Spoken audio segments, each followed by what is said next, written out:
dan kita sebagaimana ada pertolongan Tuhan nyata dan melimpah atas hidup saya dan saudara.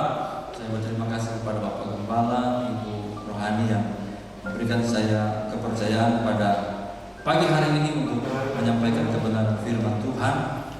Mari kita buka Alkitab dalam Lukas pasalnya yang kedua. Saya memutuskan untuk membacakan ayat-ayat Natal pada saat ini. Haleluya. Sudah di masa raya Natal. Lukas pasalnya yang kedua. Kita baca bersama-sama ayat 6 dan ayatnya yang ke-7. Lukas 2 ayat 6 dan 7. Yang sudah ketemu boleh bilang haleluya. Kasih dalam nama Tuhan Yesus Kristus. 1, 2, 3. Ketika mereka di situ, tibalah waktunya bagi Maria untuk bersalin, dan ia melahirkan seorang anak laki-laki, anaknya yang sulung. Lalu dibungkusnya dengan lampin dan dibaringkannya di dalam palungan, karena tidak ada tempat bagi mereka di rumah penginapan. Masa raya Natal di tengah pandemi COVID-19, ya, kita saat ini. Kalau Yesus zaman itu sudah belum ada COVID. Apakah mengurangi pemaknaan? Apakah mengganggu perayaan? Apakah disertai dengan rasa yang kurang di sana sini? Bagi sebagian orang tidak, karena Natal adalah satu perayaan kelahiran Kristus Yesus. Bilang amin. Tetapi bagi beberapa orang rupanya iya. Kenapa? Karena ibarat kue ulang tahun, ya. Natal itu kalau diibaratkan kue ulang tahun itu terdiri dari berbagai macam lapisan dan penyusun dan aspek dan faktor apapun yang kita pakai istilahnya. Di Natal itu, di kue ulang tahun itu ada kuenya. Itulah inti dari kue ulang tahun. Ada kuenya. Tetapi kemudian di atas kue itu ada hiasannya, ada lilinnya dan sebagainya. Tetapi saudara-saudara, selapar-laparnya Anda, ya, kalau kita diperhadapkan dengan sebuah kue tar, selapar-laparnya kita tidak akan mungkin puas jika makan lilinnya. Itu malah kita ke rumah sakit. Ini kenapa? Sakit perut, keracunan. Selapar-laparnya kita sebagai orang yang normal tidak akan berfokus pada whipped creamnya. Kecuali nama Anda Syira dan umur Anda seperti anak saya, itu dia lihat-lihat memang itu blue, itu white, itu yellow, dekat colek. Tetapi dengan baik, rupanya ada begitu banyak, cukup banyak manusia, orang Kristen yang gagal fokus pada saat Natal, sehingga ketika Natal sudah tidak bisa dirayakan beramai-ramai, ketika acara perayaan Natal sudah tidak bisa dirayakan dengan dalam tanda kutip pesta, maka mulai ada keresahan dalam hati.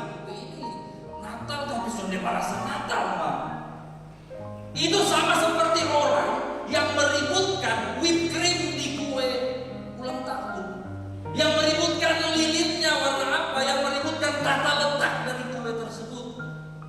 Ya sama seperti anak-anak saya. Begitu dipotong kue ulang tahun itu, belum tentu mereka makan kuenya, kan? Ada anak-anak yang cuma tertarik dengan segala macam kemeriahan di sekitar kue ulang tahun, tapi begitu dipotong, disuap, dia mau. Nah, jangan kita menjadi orang Kristen yang seperti itu. Inti dari Natal adalah Kristus datang bagi saya dan saudara. Yohanes 3 ayat 16 katakan, karena begitu besar kasih Allah akan dunia ini, maka Bapa di sorga mengutus anaknya yang tunggal, Yesus Kristus Tuhan, supaya barang siapa yang percaya kepadanya tidak binasa, melainkan beroleh hidup yang kekal. Ini inti dari kelahiran Yesus. Kalau masalah tanggal 25, ada yang merayakan tanggal 7 Epifani gereja Ortodoks. Ada yang bilang, Yesus tidak mungkin lahir tanggal 25. Tanggal 25 soalnya ada gembala di Padang. Itu musim dingin di Palestina sana. Ketong soalnya merayakan. Ada itu gereja. Saya tidak mau sebut, nanti saya yang itu. Ada gereja yang tidak mau. Tapi kalau saya dan saudara, kita harus berfokus bukan sekedar pada tanggalnya. Bahkan ada yang bilang, jangan rayakan tanggal 25. Kenapa? Tanggal 25 itu hari kelahiran dewa matahari yang tidak terkalahkan di Roma sana. Makanya diambil tanggalnya untuk jadi hari kelahiran Yesus. Jangan terjebak pada perdebatan-perdebatan yang tidak penting. Begini saya kasih tahu.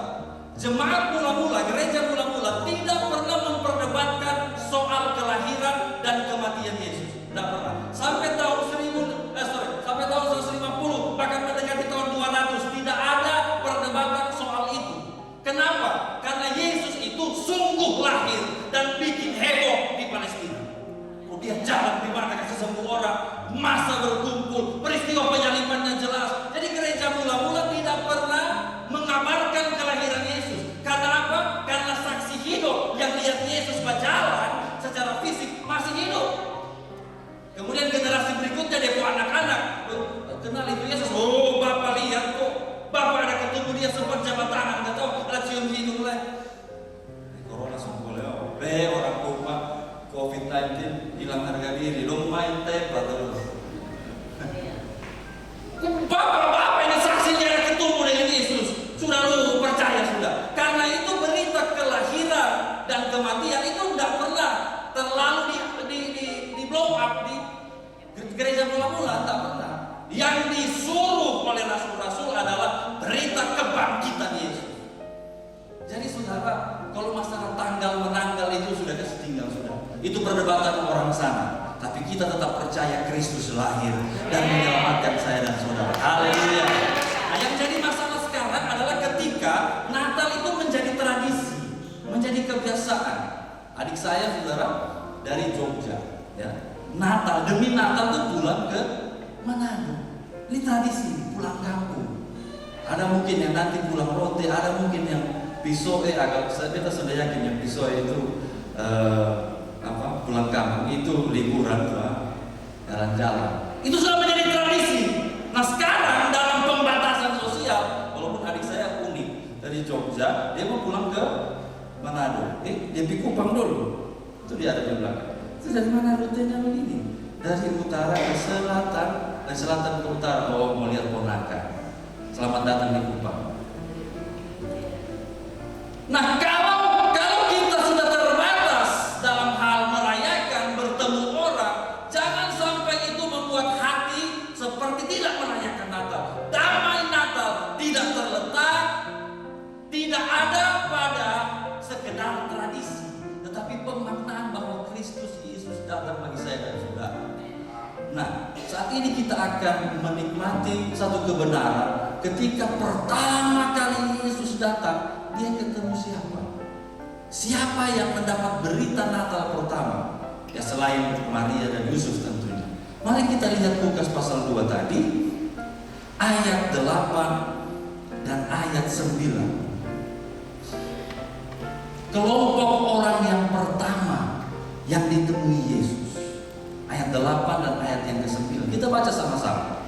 1, 2, 3. Di daerah itu ada gembala-gembala yang tinggal di padang, menjaga kawanan ternak mereka pada waktu malam. Tiba-tiba berdirilah seorang malaikat Tuhan di dekat mereka, dan kemuliaan Tuhan bersinar meliputi mereka, dan mereka sangat ketakutan. Kelompok orang yang pertama adalah para gembala.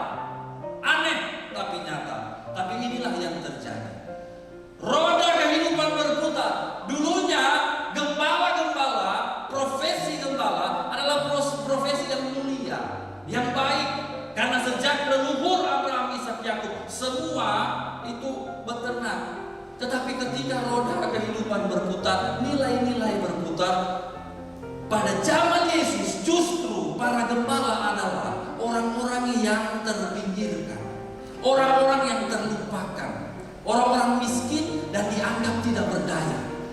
Siapa itu? Gembala. Anak perempuanku yang kucintai.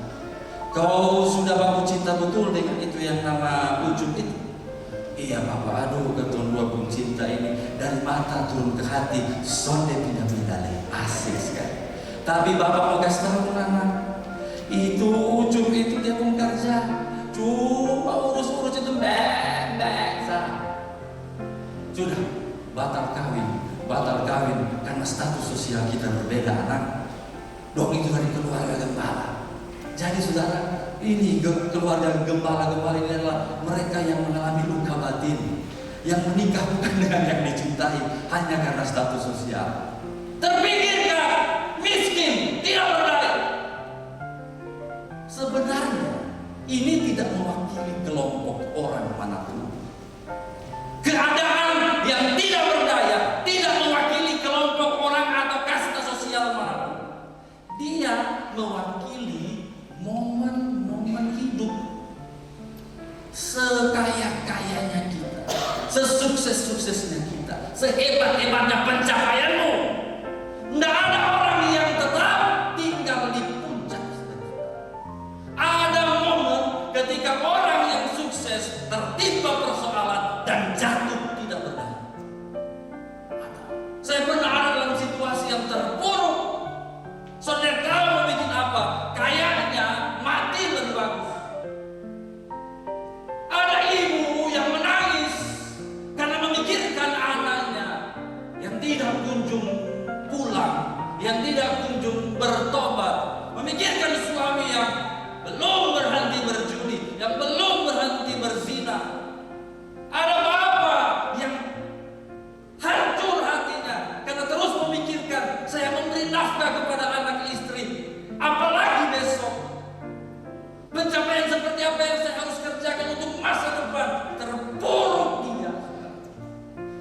Maka gembala-gembala ini mewakili keadaan.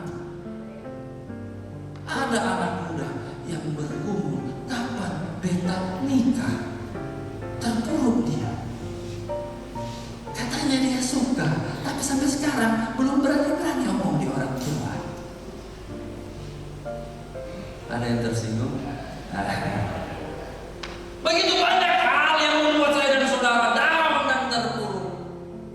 Tapi dengar baik, kalau gembala-gembala itu mewakili keadaan, maka keadaanmu yang tidak berdaya, yang terpuruk adalah yang pertama didatangi oleh Yesus. Dia ayat 9 dia tidak bilang begini. Tiba-tiba ada sebuah bintang di timur dan para gembala memandang bintang, lalu para gembala mengikuti bintang. Bintang itu. Saudara tahu di ayat 9 bilang apa? Tiba-tiba berdirilah seorang malaikat Tuhan. Langsung kehadiran malaikat Tuhan. Dengan kemuliaan bersinar meliputi mereka sampai takut. Lalu ayat 10 malaikat berkata, jangan takut, sesungguhnya aku memberitakan kepadamu kesukaan besar untuk seluruh bangsa. Hari ini telah lahir bagimu juru selamat. Katakan amin. Saat engkau kalah dalam kehidupan, capek menghadapi pergumulan, masalah apapun yang engkau hadapi, dengar baik, ada berita untuk Anda. Turun langsung seorang malaikat meliputi engkau dengan kemuliaan dan berkata, hari ini telah lahir bagimu juru selamat. Engkau tidak akan jatuh lalu tetap tergeletak. Tangan Tuhan menyelamatkan engkau. Jangan terpuruk, saudara-saudara. Berita Natal itu bagi saya dan saudara yang sementara terpuruk. Bukan cuma selesai dengan kabar ngomong-ngomong. Ayat 13 dibilang begini, dan tiba-tiba tampaklah bersama-sama dengan malaikat itu, dengar Bapak, sejumlah besar bala tentara sorga. Saya suka terjemahan yang dipakai oleh bahasa Indonesia. Bala tentara sorga. Kau tinggal bilang begini, ada paduan suara Kalvari, gampang tuh. Tinggal bilang paduan suara, ada nantikan sebentar itu ya, tanggal 25 udah nyanyi. Tapi ini saudara yang dipakai katanya adalah bala tentara. Berarti militer turun satu pasukan. Siap pemenang. Siap menolong. Haleluya. Para tentara sorga berbaris, lalu mereka mulai menyanyi. Sendiri. Pakai suara yang Pavarotti. In excelsis Deo. Itu bagus kan. Saya kalau nonton yang dari Vatikan itu, sampai terkagum-kagum, bisa ada orang suara bagus begitu. Ini gara-gara terlalu banyak bergaul dengan kodo-kodo di halaman SAC. Suara jadi mirip. Dong kalau habis hujan mulai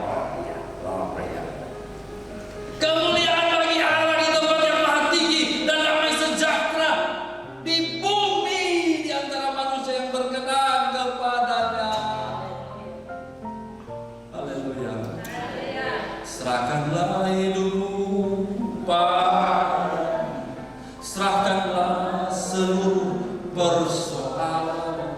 Apa keberatan hati saudara? Sebab di dalam namanya ada jaminan kekal di dalam segala perkara. Terima Yesus dalam setiap ibadah, berseru pada Yesus, berserah pada Yesus, percayalah Dia sanggup menolongmu. Berseru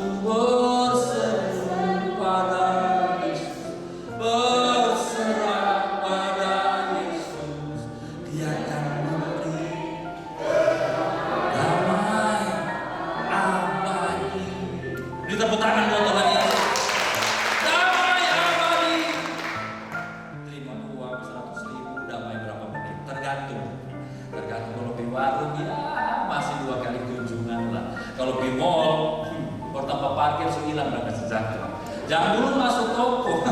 Begitu lihat ketua ada bawa 1 juta, begitu lihat satu gaun mau pakai natal mea warna merah ya ampun, sebetulnya 800.000 awe tinggal 200. Belum itu anak bilang, Bapak beta mau beli masker. Masker zaman sekarang saudara, anak-anak permintaannya udah bukan baju, masker, tapi dengan detil-detil yang tersebut berikut ini. Pokoknya yang ada Iron Man di sini, ada Batman di sini. Iron Man dan Batman sudah udah di film, dirasa. Gila damai, tapi damai yang diberikan Tuhan abadi. Amen. Saudara mau terima damai yang abadi? Amen. Haleluya. Makanya Natal itu jangan cuma bulan Desember. Setiap ketemu firman, setiap ketemu ibadah, Yesus kembali hadir. Yesus kembali hadir. Harus beribadah baru Yesus hadir. Perlu berdoa di rumah, baca Alkitab. Dengan ulang itu YouTube Kalvari, itu khotbah banyak di situ. Harusnya jemaat aktif. Beta tuh banyak mingguan. Sudah dong. Jangan nonton lagi. Ngapain tuh kota habis-habis cuma cari tuh apa? Berisik terus, cari berita berisik terus. Itu jadi kayak infotainment gitu. Oh, polisi sudah tangkap ini, polisi sudah tertangkap. Terlalu menyita perhatian itu barang itu. Isi dengan firman supaya damai yang abadi kita terima. Haleluya. Itu yang pertama saudara, yang populer di Alkitab. Mari kita pindah yang kedua, Matius pasalnya yang kedua. Ini bagian yang terakhir. Matius pasalnya yang kedua, ayat 1 dan ayat 2. Sama-sama kita baca ya. Matius pasal 2 ayat 1 dan ayat 2. 1, 2, 3. Sesudah Yesus dilahirkan di Bethlehem di tanah Yudea pada zaman Raja Herodes, datanglah orang-orang Majus dari timur ke Yerusalem dan bertanya-tanya, di manakah dia, raja orang Yahudi yang baru dilahirkan itu? Kami telah melihat bintangnya di timur dan kami datang untuk menyembah dia. Orang Majus kira-kira 40 hari lebih setelah Yesus lahir. Jadi sudah di Bethlehem, lalu sudah dirawat, sudah diatur, dan sekarang sudah ada di rumah. Jadi foto-foto, gambar-gambar hasil imajinasi yang kayaknya bikin ada kandang, ya, itu lengkap sekali, detail sekali. Ada keledai di situ, ada domba kecil di situ. Yang satu yang sampai ada babi sampai pernah ada dalam gambaran kandang Bethlehem. Lalu ada gembala-gembala, lalu ada orang Majus. Itu salah. Susun di situ itu Yesus bilang, masa ada orang Yusuf itu suami macam apa dia itu? Masa lahir sudah buru-buru di kandang, habis itu 1 hari, 2 hari, 3 hari, Maria bisa bilang, bapak kira suami, ketong di kandang terus ini.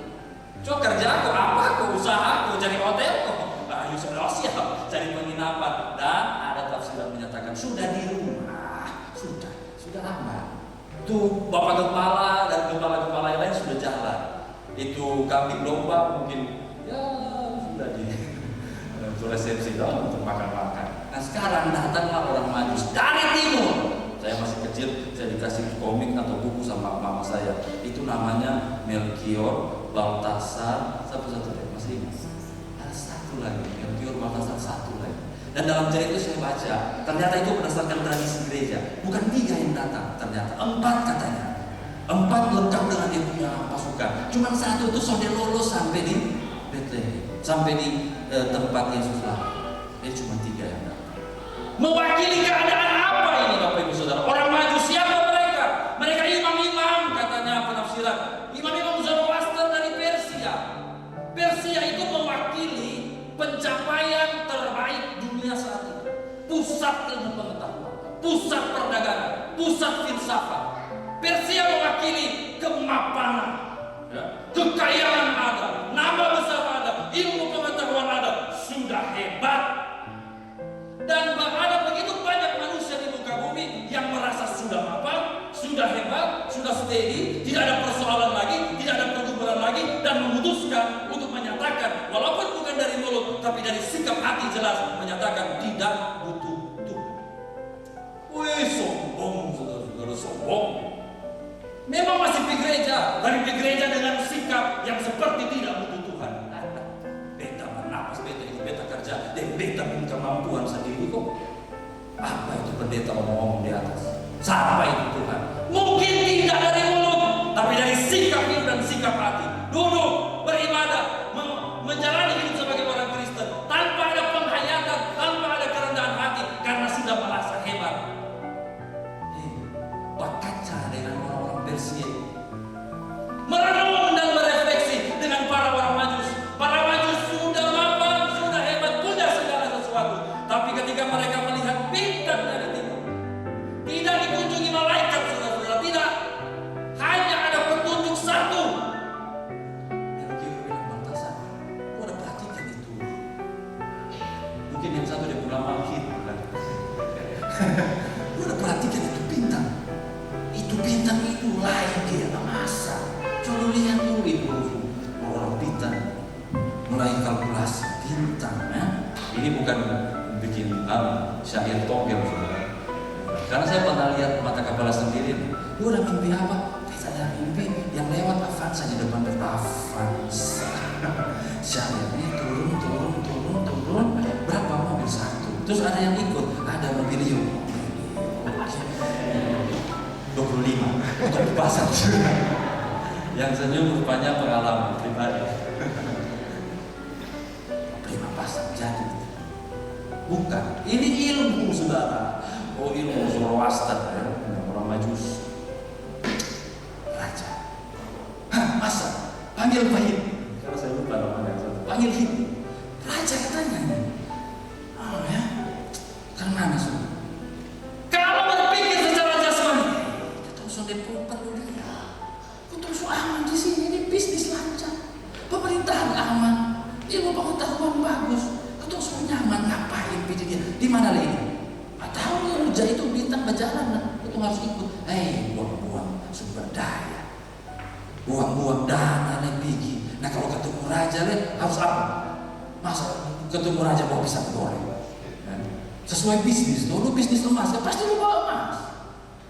Itu si itu bisnis emas paling mantap. Lu bawa emas, lu bawa apa? Kemenyan, kita bawa mur. Yang satu tahu dia bawa diri saja supaya ketua sudah susah. kalau berpikir apa? Jasmani. Tetapi rupanya berpikirnya itu adalah berpikir iman. Bahwa sehebat apapun yang aku punya secara jasmani, itu tidak ada artinya tanpa Yesus. Semudah membalik telapak tangan, saudara, untuk menghancurkan apapun yang kita punya. Semudah membalik telapak tangan. Begitu damai, aman, tentram, boom, gunung meletus. Aman, damai, tentram, boom, gempa bumi. Makmur, boom, COVID. Dan perlu Anda tahu, COVID ini saudara tidak pilih-pilih orang sih, tapi ya saya baca sih artikel.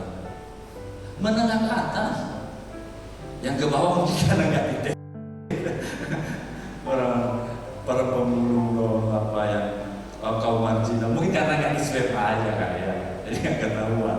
Atau mungkin karena sudah mengembangkan imunitas tubuh kok. Itu orang korek-korek makanan di tempat sampah tetap hidup.